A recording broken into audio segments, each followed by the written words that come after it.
Hoje eu quero estudar com você uma palavra que Deus colocou no meu coração, que é para tranquilizar você que anda preocupado com certas coisas que têm acontecido. A mensagem está no Salmo 33, no versículo 10, e diz assim: O Senhor desfaz o conselho das nações e anula os intentos dos povos. O conselho do Senhor permanece para sempre, e os intentos do seu coração por todas as gerações. O que está dizendo aqui? Está dizendo que o Todo-Poderoso é quem está no comando de tudo. Pela palavra de Deus foram criados os céus e todo o seu exército, sol, lua, estrelas e todos os corpos celestes, anjos e tudo mais foram criados pelo sopro da sua boca. A terra, o mar e tudo quanto neles há também foram criados por Deus. Ele falou e tudo se fez. Ele deu ordens e tudo apareceu. Ele é o Todo-Poderoso. Não há quem possa intervir no seu querer. Ele disse em Isaías 43, versículo 13, De eternidade a eternidade eu sou Deus, e não há nada nem ninguém que possa fazer escapar algo ou alguém das minhas mãos. Agindo eu, quem impedirá? O versículo 16 diz o seguinte: Um rei não se salva pela multidão do seu exército, e nem o homem valente se livra pela sua muita força. Mesmo que todos os reinos da terra, todos os governantes se ajuntem, façam planos mirabolantes para escravizar a população, ainda que eles criem leis injustas, tramem contra a vida das pessoas de bem, ainda que se cerquem de todos os lados, não obterão êxito. Suas maldades não vão ter êxito. Porque está escrito no Salmo 33, no versículo 10, que o Senhor desfaz o conselho das nações e anula os intentos dos povos. O versículo 11 diz: O conselho de Deus é que permanece para sempre, e os intentos do seu coração por todas as gerações. Deus criou o planeta Terra para que ele fosse habitado. E cada vida que está aqui veio ao mundo por vontade dele, porque é ele quem dá a vida. A maldade de alguns tem tirado a vida de muitos inocentes, mas ai destes que tecem tramas diabólicas e que devoram o povo de Deus como se estivessem comendo pão. O Salmo 14 diz isso. Está escrito: o nécio, quer dizer, o tolo, o insensato, ele diz no seu coração: não há Deus, Deus não existe. Todas as suas atitudes são corruptas e as suas obras são abomináveis. As suas ações são corruptas, a sua conduta é detestável. E não tem no meio deles quem faça o bem. Deus olha dos céus para ver se tem alguém que tem juízo e busque a Deus. Mas não tem ninguém. Todos eles juntamente se desviaram e se fizeram imundos, e não há quem faça o bem. Por acaso eles não têm conhecimento? Os que praticam a iniquidade, que comem o povo como se comesse o pão, não invocam a Deus? Diz no versículo 5 do Salmo 14: Achar-se-ão ali em grande pavor, porque Deus está com os justos. Os maus fazem fracassar a esperança do pobre, mas o Senhor é o seu refúgio. Tramem o que quiserem tramar, o Senhor desfaz o conselho das nações e anula o intento dos povos. O propósito de Deus é que permanece para sempre.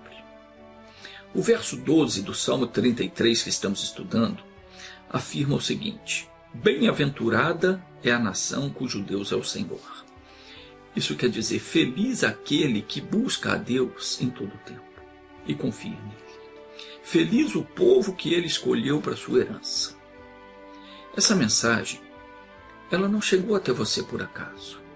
Não é por acaso que você está prestando atenção nas palavras que eu estou dizendo. Deus escolheu você para fazer de você uma bênção. E Ele está dizendo aqui: feliz daquele a quem eu escolhi. Ninguém dá ouvidos às palavras de Deus, senão aquele que é chamado por Ele. Está escrito na carta de Paulo aos Romanos, capítulo 8, versículo 27. Aquele que esquadrinha os corações sabe qual é a intenção do Espírito. Deus te chamou porque Ele te observa desde o seu nascimento. E Ele sabe qual é a intenção do seu espírito. Ele tem visto as tuas aflições, as tuas necessidades, os teus pensamentos, e Ele sabe tudo a teu respeito. No versículo 28, o apóstolo Paulo escreveu: sabemos que todas as coisas concorrem ou contribuem para o bem daqueles que amam a Deus, daqueles que são chamados pelo seu propósito, pelo seu decreto. Deus te chamou porque Ele tem um propósito em você. E quando você dá ouvidos ao chamado de Deus, para daí em diante você viver conforme o propósito dele, então você se torna povo escolhido de Deus, conforme escreveu o discípulo de Jesus, Pedro. Está escrito na primeira carta de Pedro, capítulo 2, versículo 9. Mas vós sois a geração eleita, o sacerdócio real, a nação santa, o povo adquirido, para que anuncieis as grandezas daquele que vos chamou das trevas para a sua maravilhosa luz. E diz aqui no Salmo 33, versículo 12, feliz o povo que ele escolheu para a sua herança. Isso não é um comentário a seu respeito, não. Deus não está dizendo que você tem que ficar feliz porque Ele te escolheu, não. Claro que nós temos que nos alegrar por termos sido escolhidos por Ele para herdarmos a vida eterna. Mas aqui é um decreto, diz, feliz o povo que Ele escolheu. A pessoa que é escolhida por Deus, ela é feliz por decreto dEle. Não tem nada que possa impedir essa pessoa de ser feliz. Aconteça o que acontecer, nada tira a paz dessa pessoa. Mas continuando o nosso estudo de hoje, o Salmo 33, versículo 13 diz: o Senhor olha lá do céu e vê todos os filhos dos homens. Da sua morada, Ele observa todos os moradores da terra. Aquele que forma o coração de todos os homens contempla todas as suas obras. Deus tem todas as pessoas agora diante dos olhos dele, e não importa onde essa pessoa esteja, mesmo que ela esteja nas profundezas da terra, nas escavações que fazem aí para extrair algum minério, algum metal, ou se ela estiver no fundo do oceano dentro de um submarino, ou ainda que ela esteja lá bem no alto dentro de um avião, Deus está vendo essa pessoa. Deus está vendo também os nossos governantes, os governos do mundo todo Ele está vendo. Ninguém passa despercebido, nada do que a pessoa faz, pensa ou planeja está oculto aos olhos de Deus. Ele vê e sabe todas as coisas. Não há como alguém se esconder de Deus. Onde essa pessoa está, Deus está vendo. Então, seja o que for que essa pessoa estiver pensando, planejando, tramando, Ele sabe. E com certeza Ele vai dar a cada um segundo as suas obras. Mas Deus também está nos vendo. E Ele está vendo você nesse momento. Mas Deus não olha apenas para o seu exterior, a sua aparência física, não. Ele vê tudo. Quando Deus olha para nós, é como se nós estivéssemos debaixo do mais potente raio-x que existe.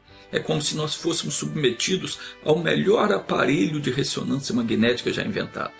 Ele vê tudo, tudo mesmo. No milésimo de segundo Ele olha, já conhece toda a nossa mente, sabe o que se passa no nosso coração, na alma e também no corpo.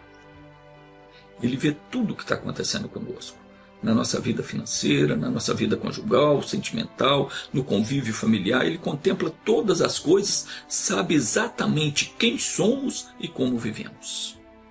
O versículo 18 diz: eis que os olhos do Senhor estão sobre aqueles que o temem. Não é aqueles que têm medo, aqueles que o respeitam. Temer aqui é no sentido de respeitar, não no sentido de ter medo de Deus. Então diz, os olhos do Senhor estão sobre os que o temem, sobre os que esperam na sua benignidade, para os livrar da morte e para os conservar vivos na fome. Deus está olhando para mim e para você, para nos livrar da morte e nos conservar vivos diante das dificuldades, diante da fome, diante da miséria, diante de qualquer problema que possa existir. A nossa alma espera no Senhor, diz o versículo 20. Ele é o nosso auxílio e o nosso escudo. O pobre só pode contar com Deus mesmo.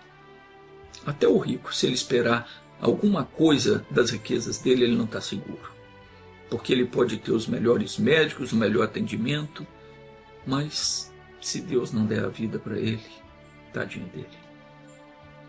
Então aqui está dizendo o seguinte, que o Senhor, ele não somente vê tudo e sabe tudo, mas também que ele é aquele que tem poder para destruir o mal e nos conservar vivos. Nós vamos orar agora. Nesse momento você vai abrir o seu coração e vai confessar para Deus o que tem te atormentado, o que tem tirado a sua paz, porque Ele quer e vai te libertar. Mas você precisa, antes de mais nada, confessar para Ele as coisas que você tem feito de errado e não esconda nada. Diga, Senhor, eu te confesso que eu fiz isso e aquilo outro, e eu quero o teu perdão e quero a libertação desse mal que está me afligindo. Fale para Ele agora tudo o que você precisa. Jesus disse, todo aquele que pede, recebe. Então peça, mas peça com fé, na certeza de que Ele fará tudo aquilo que Ele disse que faria. Feche os olhos, vamos orar. Senhor, em nome de Jesus, eu venho a Ti neste momento, agradecer porque o Senhor da Tua morada lá no céu está contemplando todos os filhos dos homens. O Senhor observa os bons e os maus. O Senhor vê aqueles que estão tendo sucesso no que fazem e também aqueles que estão a cada dia se afundando, tropeçando e caindo na vida. Mas estamos aqui agora para colocar um ponto final no sofrimento que tem nos atingido.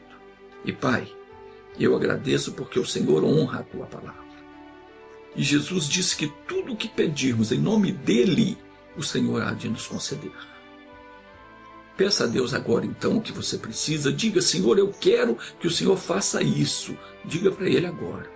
Meu Deus, eu vou agora abençoar essa pessoa que está orando comigo. E eu digo ao espírito do sofrimento, acabou. Em nome de Jesus Cristo. Tire a sua mão dessa pessoa, pega o teu mal e saia, para nunca mais voltar. E você diga, assim seja. Obrigado, Senhor.